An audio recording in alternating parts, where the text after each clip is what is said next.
Bon retour à tout le monde. Dans ce vidéo, je vais essayer de vous montrer si jamais on nous donne la règle d'une suite, comment faire pour trouver les premiers termes et même un terme qui occupe une place un peu plus éloignée dans la suite. Pour cela, j'aimerais prendre un premier exemple. Si la règle est t égale 4r plus 1, comment on trouve le premier rang, le premier terme? Donc le terme qui occupe le premier rang, on remplace R par 1. 4 fois 1, 4, plus 1, donc c'est 5. Le deuxième rang, 4 fois 2, 8, plus 1. Donc les réponses pourront être 5, 9, 13, 17, etc. Et le 30e, donc 4 fois 30, 120, plus 1, ça fait 121.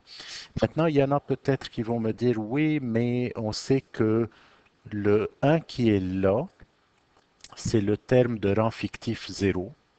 Et ensuite, on sait que la régularité est de 4.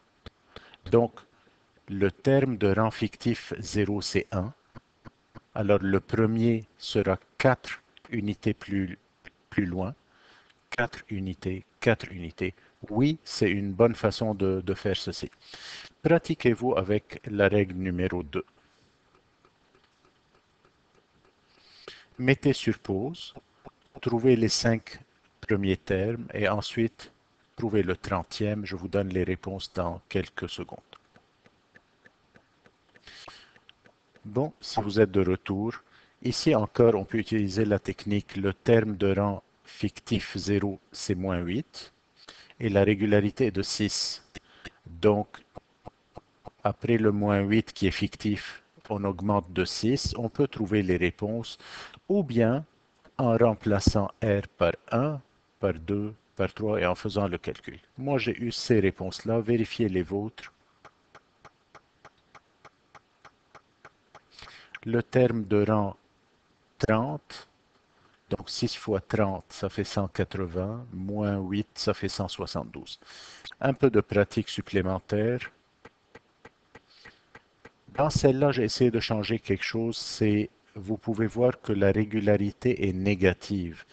Et le terme de rang 0, c'est 36. Donc attention, c'est une suite, j'espère que vous avez deviné, c'est une suite qui est décroissante. Mettez sur pause, trouvez les premiers, deuxième, troisième, quatrième, cinquième et le 30e s'il vous plaît.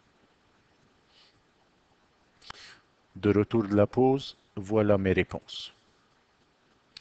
Donc le terme de rang fictif 0, c'est 36. Le premier vient après lui, moins 2, moins 2, moins 2, moins 2. Ou bien on peut faire le calcul comme j'avais montré pour la première règle. Ça peut être avec des décimaux, ça peut être avec des négatifs, ça peut être avec des positifs. Donc, il faut s'attendre à tout. Mettez sur pause, trouvez les réponses, reprenez ensuite. Bon, je vous présente les réponses. Rang fictif 0, c'est 3. Alors, le premier sera 2,5 plus grand que lui, alors 5,5. Le suivant, ça va être 2,5 plus grand que lui, donc c'est 8, 10,5, etc. Ça, c'est une suite rock'n'roll. Quand il y a des exposants, donc la régularité va être perdue. Vous allez voir ça plus tard en secondaire 4. Donc, il n'y aura plus de régularité claire et nette comme en secondaire 2. Mais le fonctionnement sera pareil. Si on veut trouver les 5 premiers, on n'a qu'à remplacer le rang par 1, faire le calcul en respectant les priorités des opérations. Je vous laisse essayer par vous-même.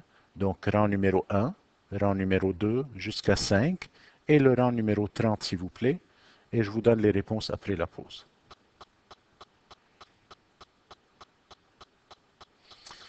Mes réponses sont les suivantes. Donc, si le rang est 1 à l'exposant 2, ça reste 1. Multiplié par 3, donc ça donne 3. Si le rang est 2, n'oubliez pas que l'exposant doit être fait avant la multiplication en respectant les priorités. Donc, 2 à l'exposant 2, c'est 4.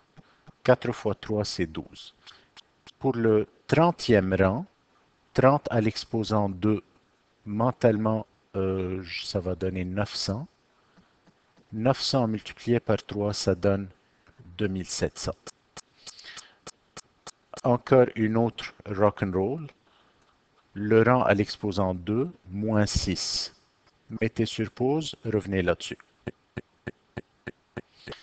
Et voilà mes réponses. J'espère que vous avez bien réussi ceci. Bon, à la prochaine.